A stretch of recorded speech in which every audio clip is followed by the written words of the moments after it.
Bismillahirrohmanirrohim. Assalamualaikum warahmatullahi wabarakatuh. Syukur alhamdulillah kita bisa berjumpa lagi di channel ini. Shalawat dan salam selalu dan tetap tercurahkan kepada junjungan kita Nabi besar Muhammad Shallallahu Alaihi Wasallam. Allahumma shalli ala Sayyidina Muhammad wa ala ali Sayyidina Muhammad. Harapan dan doa saya, semoga saudaraku semuanya yang menonton video ini selalu diberikan kesehatan, dilapangkan rezekinya, diampuni dosa-dosanya, dan dipanjangkan umurnya.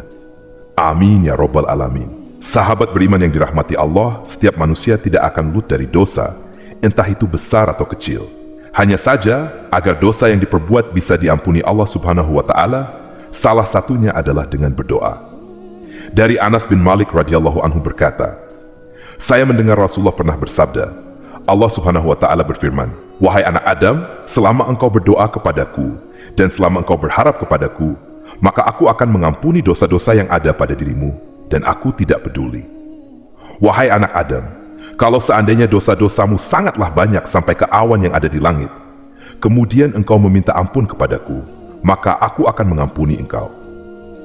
Wahai anak Adam, kalau seandainya engkau datang kepadaku dengan membawa dosa sebesar bumi, kemudian engkau bertemu dengan aku dalam keadaan tidak berbuat syirik kepadaku sama sekali, maka aku akan mendatangi engkau dengan ampunan pula sebesar bumi.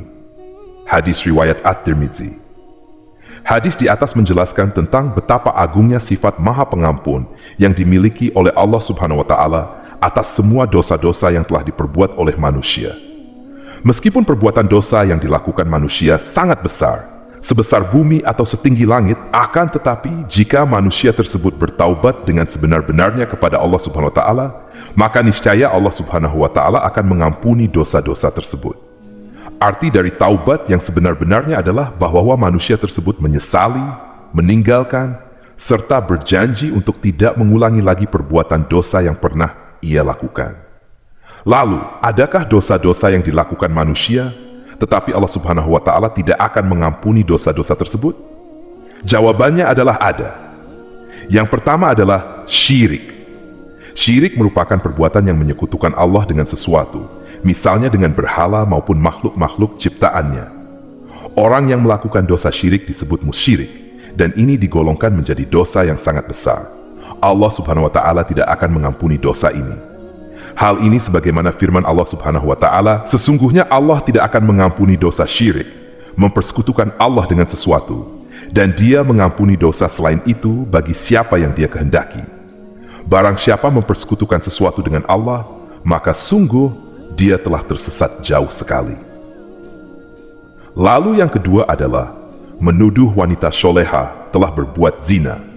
Zina merupakan perbuatan bercampurnya laki-laki dan perempuan tanpa adanya ikatan pernikahan. Ini adalah dosa yang sangat besar, dan sebagai hukumannya, pelaku zina akan mendapatkan hukuman dari Allah Subhanahu wa Ta'ala, baik selama mereka di dunia maupun ketika mereka berada di akhirat kelak. Lalu bagaimana jika ada seseorang yang menuduh seorang wanita soleha telah melakukan perbuatan zina? Allah Subhanahu wa Ta'ala telah berfirman, dan orang-orang yang menuduh perempuan-perempuan terhormat berbuat zina, kemudian mereka tidak mengemukakan 4 saksi, maka hendaklah mereka didera 80 kali deraan, dan janganlah diterima kesaksian dari mereka selama-lamanya. Itulah orang-orang fasik. Yang ketiga adalah sihir. Dosa yang tidak terampuni selanjutnya adalah sihir. Sihir tergolong ke dalam perbuatan dosa yang sangat besar, karena sihir merupakan salah satu perbuatan setan, dan orang yang melakukannya termasuk ke dalam golongan orang-orang kafir. Allah Subhanahu wa Ta'ala berfirman, dan mereka mengikuti apa yang dibaca oleh setan-setan pada masa kerajaan Sulaiman. Mereka mengatakan bahwa Sulaiman itu mengerjakan sihir, padahal Sulaiman tidak kafir, tidak mengerjakan sihir. Hanya setan-setanlah yang kafir mengerjakan sihir. Mereka mengajarkan sihir kepada manusia, dan apa yang diturunkan kepada 2 orang malaikat di negeri Babil, yaitu Harut dan Marut. Sedang keduanya tidak mengajarkan sesuatu kepada seorang pun sebelum mengatakan, sesungguhnya kami hanya cobaan bagimu, Sebab itu janganlah kamu kafir. Maka mereka mempelajari dari kedua malaikat itu apa yang dengan sihir itu mereka dapat menceraikan antara seorang suami dengan istrinya. Dan mereka itu ahli sihir tidak memberikan mudarat dengan sihirnya kepada seorang pun kecuali dengan izin Allah. Dan mereka mempelajari sesuatu yang tidak memberi mudarat kepada mereka dan tidak memberi manfaat. Sesungguhnya mereka telah meyakini bahwa barang siapa yang menukarnya kitab Allah dengan sihir itu, tiadalah baginya keuntungan di akhirat.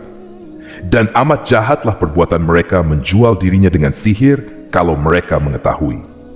Quran Surah Al-Baqarah ayat 102. Lalu yang keempat adalah membunuh jiwa yang Allah haramkan kecuali dengan hak.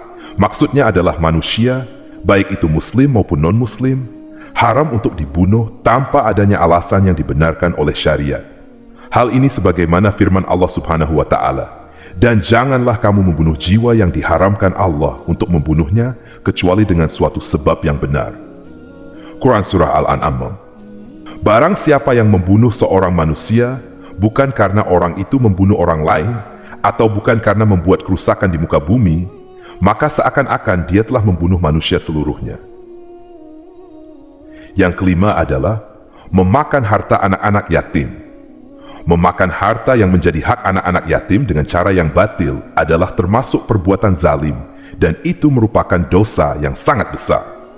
Hal ini sebagaimana firman Allah Subhanahu wa Ta'ala, dan berikanlah kepada anak-anak yatim itu harta-harta mereka, dan janganlah kalian mengganti yang buruk dengan yang baik. Jangan mencampurkan harta mereka ke dalam harta kalian. Sesungguhnya perbuatan itu merupakan dosa yang besar. Surah An-Nisa ayat 2. Sesungguhnya orang-orang yang memakan harta anak yatim secara zalim, sebenarnya mereka itu menelan api sepenuh perutnya, dan mereka akan masuk ke dalam api yang menyala-nyala, yaitu neraka. Quran Surah An-Nisa ayat 10. Kemudian yang keenam adalah meninggalkan peperangan atau jihad. Para ulama telah sepakat bahwa meninggalkan medan peperangan, jihad, adalah salah satu bentuk perbuatan dosa besar. Allah Subhanahu wa Ta'ala juga telah berfirman terkait hal ini. Wahai orang-orang yang beriman, apabila kamu bertemu dengan orang-orang kafir yang sedang menyerangmu, maka janganlah kamu membelakangi mereka mundur. Barang siapa yang membelakangi mereka mundur di waktu itu, kecuali berbelok untuk siasat perang atau hendak menggabungkan diri dengan pasukan yang lain, maka sesungguhnya orang itu kembali dengan membawa kemurkaan dari Allah dan tempatnya adalah neraka jahanam. Dan amat buruklah tempat kembalinya. Quran Surah Al-Anfal ayat 15-16. Sahabat beriman yang dirahmati Allah, demikianlah 6 dosa yang tidak akan diampuni oleh Allah Subhanahu wa Ta'ala walaupun dengan bertaubat. Semoga kita semuanya dijauhkan dari perbuatan-perbuatan dosa tersebut, dan semoga kita dapat menjadi hamba-hambanya yang selalu beriman. Amin ya Rabbal Alamin. Demikian yang bisa saya bagikan, semoga bermanfaat untuk kita semua. Wassalamualaikum warahmatullahi wabarakatuh.